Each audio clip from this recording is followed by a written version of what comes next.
நிதிஷ். ரொம்ப சுட்டி. ஆனா அவனுக்கு ஒரே நண்பன்தான், அம்மாவோட மொபைல். சாப்பிடும்போது ஃபோன், உறங்கும்போது ஃபோன், விளையாட போ சொன்னா கூட வேணான்னு சொல்வான்.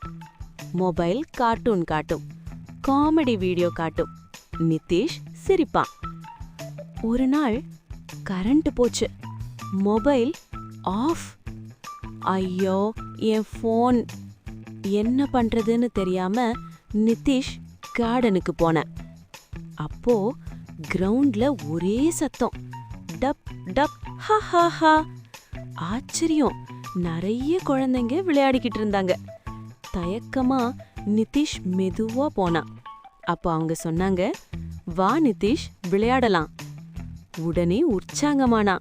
நண்பர்களுடன் கபடி, கண்ணாமூச்சி, கோலி, பம்பரம். ஓடி ஓடி சிரிச்சு சிரிச்சு நிதிஷ் ஜாலியா விளையாடினான். நேரம் போனதே தெரியல.